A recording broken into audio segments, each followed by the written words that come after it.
வீட்டை சுத்தமாக வச்சுக்கணும் அப்படின்னா தினமும் பல மணி நேரம் செலவழித்து வீடை க்ளீன் பண்ணிக்கிட்டே இருக்கணும் அப்படிங்கிற அவசியம் கிடையாது. நம்மளுடைய வீடு கலைஞ்சி மெஸ்ஸியாக ஆகிறது ஒரே நாளில் நடக்கிற விஷயம் கிடையாது. கொஞ்சம் கொஞ்சமாக நடக்கிற மாற்றம் தான். இப்படி கொஞ்சம் கொஞ்சமாக மாறுறது தான் ஒரு நாள் திரும்பி பார்க்கும்போது பெரிய வேலையாக வந்து நிற்கும். ஒரு ட்ரெஸ்ஸு இல்லை பிளேட்டு, டம்ளரு, குழந்தைங்க விளையாடக்கூடிய டாய்ஸு, கவுண்டர் டாப் மேலே வைக்கக்கூடிய பொருட்கள்னு இப்படி இதெல்லாம் அங்கங்கே அதனுடைய இடத்துல இல்லாமல் பார்க்கும்பொழுது அது ஒரு பெரிய வேலையாக தெரியாது. 2 நிமிஷம் வேலை தான், எடுத்து போட்டுக்கலாம் அப்படின்னு நினச்சிட்டு தான் நம்ம இருப்போம். ஆனால் அது எல்லாமே ஒன்றா சேர்ந்துருச்சு அப்படின்னா 2 நிமிஷம் வேலை அப்படிங்கிறது 10லேருந்து 15 நிமிஷம் வேலையாக மாறும். அப்பப்போ என்ன செஞ்சுக்கிட்டு எல்லாத்தையும் ஒன்றா சேர்த்து செஞ்சுக்கலாம் அப்படின்னு நினச்சோன்னா தான் அது ஒரு பெரிய வேலையாக வந்து நிற்கும். அதனால தான் நான் ஒரு சிம்பிள் ரூல் வந்து ஃபாலோ பண்ணுவேன். அதுதான் 10 மினிட்ஸ் ரூல். அந்த 10 மினிட்ஸ் ரூலில் வீடு முழுசாக க்ளீன் பண்ணிடணும் அப்படிங்கிற தாட் வந்து நான் வைக்க மாட்டேன். எந்தெந்த மாதிரியெல்லாம் நான் 10 மினிட்ஸ் ரூலை வந்து ஃபாலோ பண்ணுறேன் அப்படிங்கிறது தான் இந்த வீடியோவில் கம்ப்ளீட்டாக சொல்ல போகிறேன். Welcome to my channel. நான் உங்கள் பிரியா. என் சேனலை சப்ஸ்கிரைப் பண்ணி தொடர்ந்து ஆதரவு கொடுத்துட்ருக்கேன். உங்கள் எல்லாருக்குமே ரொம்ப நன்றி. இனிமேல் சப்ஸ்கிரைப் பண்ண போகிறவங்களுக்கும் ரொம்ப ரொம்ப நன்றி. முதல்ல வீட்டை முழுசாக சுற்றி பார்க்காதீங்க. என்னென்ன ஒர்க்லாம் இருக்குது அப்படின்னு மொத்த வீட்டையும் முழுசாக பார்த்தீங்க அப்படின்னா தலை சுற்றி போய் உட்காந்துருவோம். இந்த மாதிரி நானும் குழம்புன காலங்கள்லாம் இருக்குது. சுற்றி பார்த்துட்டு எதுலேருந்து முதல்ல ஆரம்பிக்கணும், எங்கேருந்து ஸ்டார்ட் பண்ணணுன்னே புரியாமல் அப்படியே குழம்பி போய் உட்காந்து அப்படியே அந்த நாள் ஓடிடும். நம்ம பண்ணக்கூடிய மிஸ்டேக்கே அதுதான். சுற்றி எல்லாத்தையும் பார்த்துட்டு எங்கேருந்து ஆரம்பிக்கிறதுனே தெரியாமல் ஸ்டார்டிங் ட்ரபிளில் சுத்தமாக அந்த நாள் எந்த வேலையுமே பண்ணாமல் அப்படியே விட்டுருவோம். ஒரே நேரத்தில் முழுசாக பார்த்தா நமக்கு பெரிய வேலையாக தான் தெரியும். அதுக்கு பதிலாக ஒவ்வொரு ஏரியாவாக பார்ப்பேன். அன்னன்னைக்கு எது எனக்கு ரொம்ப ப்ரையாரிட்டி அப்படிங்கிறத யோசிப்பேன். ஹால் ரொம்ப மெஸ்ஸியாக இருக்குது அப்படின்னா ஹால்லேருந்து ஸ்டார்ட் பண்ணுவேன். கிச்சன்னா அந்த மாதிரி கிச்சன்லேருந்து, பெட்ரூம்னா பெட்ரூம்லேருந்து, இந்த மாதிரி யோசித்து நான் பிரித்து வச்சு பண்ணுவேன். அப்படி பண்ணும்பொழுது நமக்கு ஒரு பெரிய வேலையாக தெரியாது. டக்கு டக்குன்னு வேலை முடிகிற மாதிரி இருக்கும். நமக்கும் ஒரு மோட்டிவேஷன் கிடைக்கும். அடுத்த விஷயம் என்ன அப்படின்னா, இந்த 10 மினிட்ஸ் ரூலு அப்படிங்கிறது டைமர் இல்லாமல் இந்த 10 மினிட்ஸ் ரூலுங்கிறது ஃபாலோ ஆகாது. நான் உண்மையாகவே டைமர் இல்லாமல் எந்த ஒரு வேலையுமே ஸ்டார்ட் பண்ண மாட்டேன். பாத்திரம் கழுவணும் அப்படின்னா கூட பாத்திரத்தினுடைய அளவுக்கு ஏற்ற மாதிரி நான் டைமரை வந்து வைப்பேன். டைமர்ஸ் இல்லாமல் உங்களுக்கு வந்து 10 மினிட்ஸ் ரூல் அப்படிங்கிறது ஃபாலோ ஆகவே ஆகாது. நீங்கள் டைமர் வச்சு பண்ணுறதுக்கு ஆரம்பித்து பாருங்கள், உங்களுக்கே அந்த வேலை எப்படி முடியுது அப்படிங்கிறதே தெரியாது. அதே மாதிரி டைமர் இல்லாமல் நீங்கள் ஒரு வேலை பண்ணுறீங்க அப்படின்னா 10 நிமிஷத்தில் முடியக்கூடிய வேலையை நீங்கள் அரை மணி நேரமாக செஞ்சுக்கிட்டு இருந்தீங்க அப்படின்னா கூட அரை மணி நேரம் ஆயிடுச்சா அப்படிங்கிறது உங்களாலேயே கணிக்க முடியாது. நமக்கு தெரியும் ஒரு 10 மினிட்ஸ் அப்படின்னா அந்த 10 மினிட்ஸில் எந்த மாதிரியான வேலையை மட்டும் நமக்கு வந்து செய்ய முடியும் அப்படிங்கிறது நமக்கு தெரியும் பாருங்கள். அதனால் அந்த மாதிரியான வேலையை மட்டும் 10 மினிட்ஸ்க்கு சூஸ் பண்ணுங்கள். அப்புறம் இதையும் முடிக்க முடியாமல் அதையும் முடிக்க முடியாமல் டைமரும் முடிஞ்சிருச்சுன்னு கில்ட் ஆகி உட்கார வேண்டிய சூழ்நிலை வராது. தேர்ட் ரூல் வந்து 10 மினிட்ஸ் நான் வைக்கிறேன் டைமர் அப்படின்னா எடுத்ததுமே வந்து தொடப்பத்தை தூக்கிட்டு பெருக்கிறதுக்கு ஆரம்பிக்க மாட்டேன். ஃபஸ்ட்டு 10 மினிட்ஸ் வந்து எனக்கு எப்போதுமே அந்தந்த பொருளை அந்தந்த இடத்துல வைக்கிறதுக்கான டைமிங்காக நான் எடுத்துப்பேன். ஹாலு, பெட்ரூமு, கிச்சனு அது கலைஞ்சி கிடக்கும் பார்த்திங்களா, பொருட்கள் எல்லாத்தையும் அந்தந்த பிளேஸில் வைக்கணும் ஃபஸ்ட்டு 10 மினிட்ஸில். அதெல்லாம் முடித்ததுக்கு பிறகு அடுத்து இன்னொரு 10 மினிட்ஸ் வந்து ஓப்பன் பண்ணிவிட்டு நெக்ஸ்ட்டு வேலையை பெருக்கிறதோ இல்லை பெட் நீட் பண்ணுறதோ எந்த வேலையோ அதை வந்து பண்ணுறதுக்கு ஆரம்பிப்பேன். ஒவ்வொரு பொருளும் அந்தந்த இடத்துக்கு போயிருச்சு அப்படின்னாவே பாதி இடம் க்ளீன் ஆகிட்ட மாதிரி ஃபீல் ஆகும். அதுக்கப்புறம் நம்ம பெருக்கி தொடச்சிட்டோம் அப்படின்னா வீடு நல்லா சுத்தமாக இருக்கும்.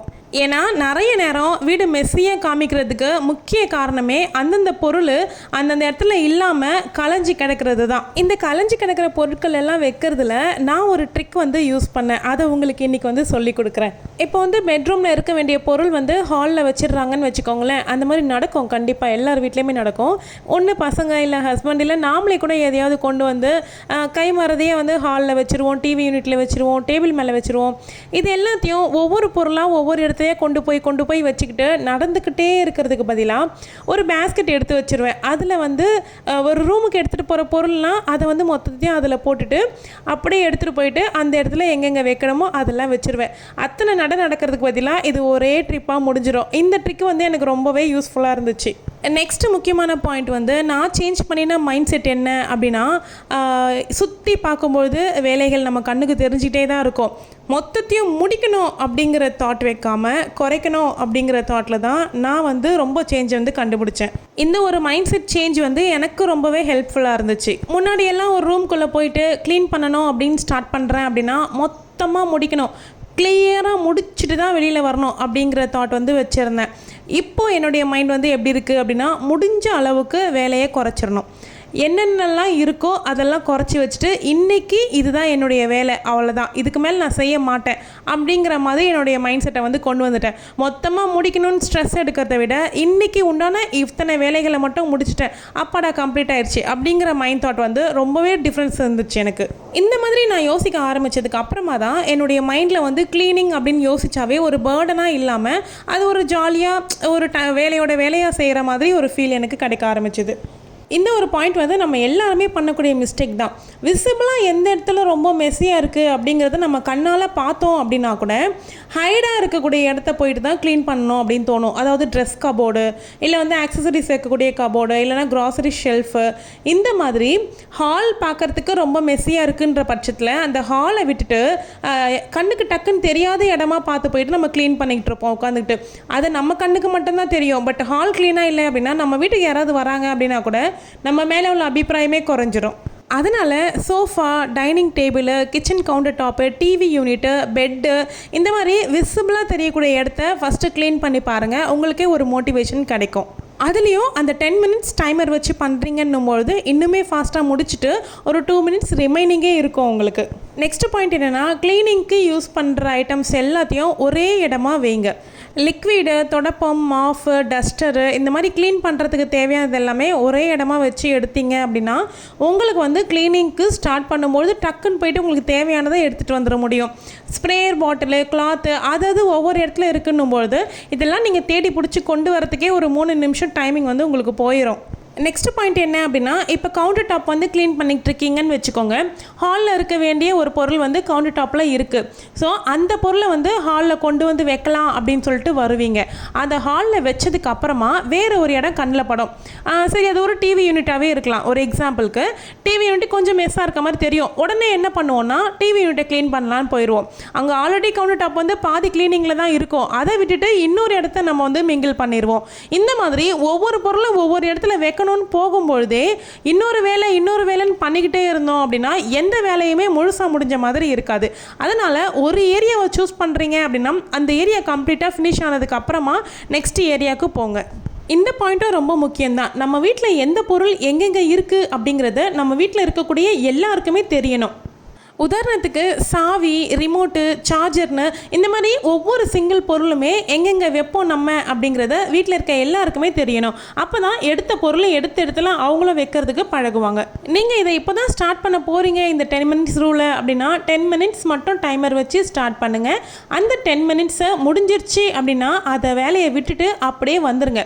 அதுக்கப்புறமா இது ஒரு 2 நிமிஷம் எக்ஸ்ட்ரா இருந்ததுன்னா முடிச்சிருக்கலாம் அப்படிங்கிற தாட் வரும்பொழுது அகைன் ஒரு 2 நிமிஷம் மட்டும் டைமர் ஆன் பண்ணிவிட்டு அந்த வேலையை கம்ப்ளீட் பண்ணிட்டு வந்துட்டீங்க அப்படின்னா உங்களுக்கும் ஒரு வேலையை கம்ப்ளீட்டாக முடிச்சிட்டோம் அப்படிங்கிற திருப்தி வந்து கிடைக்கும். இந்த மாதிரி டைமரை ஃபிக்ஸ் பண்ணி தான் என்னுடைய வீட்டில் இருக்கக்கூடிய வேலைகள் எல்லாத்தையுமே நான் பண்ணுறேன். பாத்திரம் கழுவும் போதெல்லாம் நான் நினைப்பேன், ரொம்ப நேரம் நின்று பாத்திரம் கழுவிட்டு இருக்க மாதிரியே இருக்குது அப்படின்னு நிறைய தடவை நினச்சிருக்கேன். ஆனால் எப்போ இந்த மாதிரி டைமர் வச்சு யூஸ் பண்ண ஆரம்பித்தனோ அப்போ யோசிப்பேன், இவ்வளோ நேரத்தில் இவ்வளோ பாத்திரங்கள் நம்ம கழுவிடுறோமா, அப்போ தினமும் நம்ம தான் தப்பாக நினச்சிட்டு இருந்திருக்கோம் அப்படின்னு எனக்கு தோண ஆரம்பிச்சிச்சு. நம்மளுடைய வீடு நம்ம தினமும் புழங்கிக்கிட்டே இருக்கோம், வாழ்ந்துட்டுருக்கோம் அப்படின்னும்போது தினமும் கலைய தான் செய்யும். அதை அப்பப்போ நம்ம வந்து க்ளீன் பண்ணிக்கிட்டோம் அப்படின்னாவே போதும். அதுக்காக ரொம்ப ஸ்ட்ரெஸ் எடுத்துக்க வேண்டிய அவசியமே கிடையாது. அவ்வளோதான். வீடியோ பிடிச்சிருந்தா லைக் பண்ணி, சேனலை புதுசாக வந்திருக்கீங்கன்னா சப்ஸ்கிரைப் பண்ணி வச்சுக்கோங்க.